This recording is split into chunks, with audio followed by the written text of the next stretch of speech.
Assalamualaikum warahmatullahi wabarakatuh.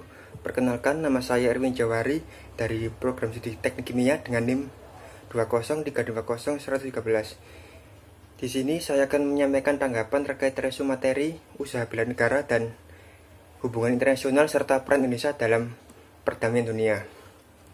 Bela negara adalah sebuah konsep yang disusun oleh perangkat perundangan dan petinggi suatu negara tentang patriotisme seseorang, suatu kelompok atau seluruh komponen dari suatu negara dalam kepentingan mempertahankan eksistensi negara tersebut. Bela negara merupakan sikap dan perilaku warga negara yang dijiwai oleh kecintaannya kepada Negara Kesatuan Republik Indonesia yang berdasarkan Pancasila dan Undang-Undang Dasar 1945 dalam menjalin kelangsungan hidup bangsa dan negara yang seutuhnya. Jadi, usaha bela negara adalah setiap warga negara memiliki kewajiban yang sama dalam masalah pembelaan negara. Hal tersebut merupakan wujud kecintaan seorang warga negara pada tanah air yang sudah memberikan kehidupan padanya. Hal ini terjadi sejak seseorang lahir, tumbuh dewasa, serta dalam upayanya mencari penghidupan. Dalam pelaksanaannya, pembelaan negara, seseorang warga bisa melakukannya baik secara fisik maupun non-fisik. Pembelaan negara secara fisik diantaranya dengan cara perjuangan mengangkat senjata apabila ada serangan dari negara asing terhadap kedaulatan bangsa.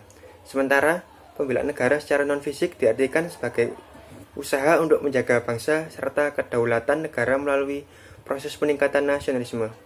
Nasionalisme merupakan rangkaian kecintaan dan kesadaran dalam proses berkehidupan dalam negara dan bangsa.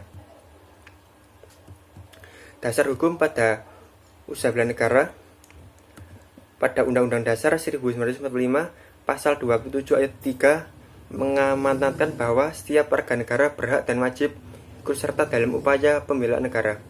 Pasal 30 ayat 1 mengamanatkan bahwa tiap-tiap warga negara berhak dan wajib ikut serta dalam usaha pertahanan dan keamanan negara.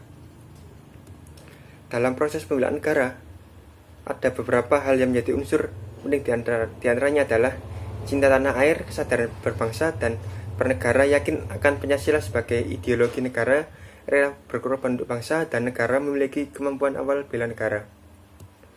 Tujuan bela negara diantaranya mempertahankan kelangsungan hidup bangsa dan negara, melestarikan budaya, menjalankan nilai-nilai Pancasila dan UUD 1945, berbuat yang terbaik bagi bangsa dan negara, menjaga identitas dan integritas bangsa dan negara. Berikut ini merupakan manfaat yang didapatkan dari bela negara: membentuk sikap disiplin waktu, aktivitas, dan pengaturan kegiatan lain, membentuk jiwa kebersamaan dan solidaritas antar sesama rekan seperjuangan, membentuk mental dan fisik yang tangguh, menanamkan rasa kecintaan pada bangsa dan fisik yang tangguh. Contoh usaha bela negara ada Komcat yang didasarkan pada program dari Kementerian Pertahanan bahwa seleksinya seperti TNI dan Polri selama menjalankan pendidikan selama 3 bulan kemudian dikembalikan kepada masyarakat, dan apabila sewaktu-waktu negara membutuhkan akan dipanggil kembali.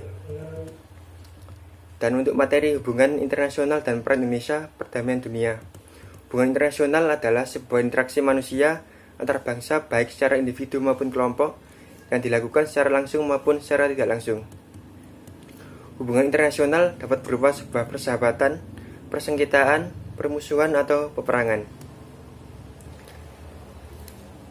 Hal itu tidak jauh berbeda dengan pendapat Jeremy Bentham yang mengatakan bahwa hubungan internasional yaitu suatu ilmu yang merupakan sebuah kesatuan disiplin dan punya ruang lingkup serta sebuah konsep-konsep dasar. Berikut ini terdapat tujuan hubungan internasional antara lain untuk memacu dalam pertumbuhan ekonomi setiap negara, untuk menciptakan rasa saling pengertian antar bangsa dalam membina dan menegakkan suatu perdamaian, untuk menciptakan sebuah keadilan dan kesejahteraan bagi seluruh rakyat di dunia.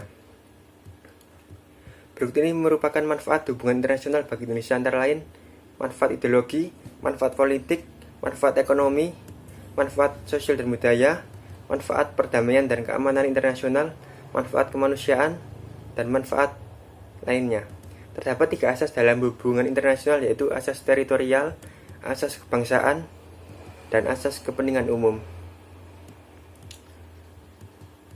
Peran Indonesia dalam perdamaian dunia antara lain: pada Perserikatan Bangsa-Bangsa, Indonesia tergabung dalam PBB pada tanggal 28 September 1950. Seperti yang tercantum pada Piagam PBB, tugas dari anggota PBB adalah memelihara perdamaian dan keamanan internasional.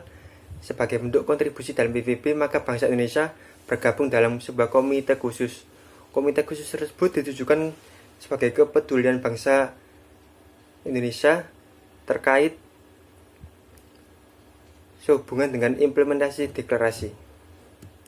Kemudian pada konferensi Asia Afrika, bermula dari Perang Dunia Kedua yang telah berakhirnya Perang Dunia Kedua memunculkan dua kekuatan, yaitu Amerika dan Uni Soviet.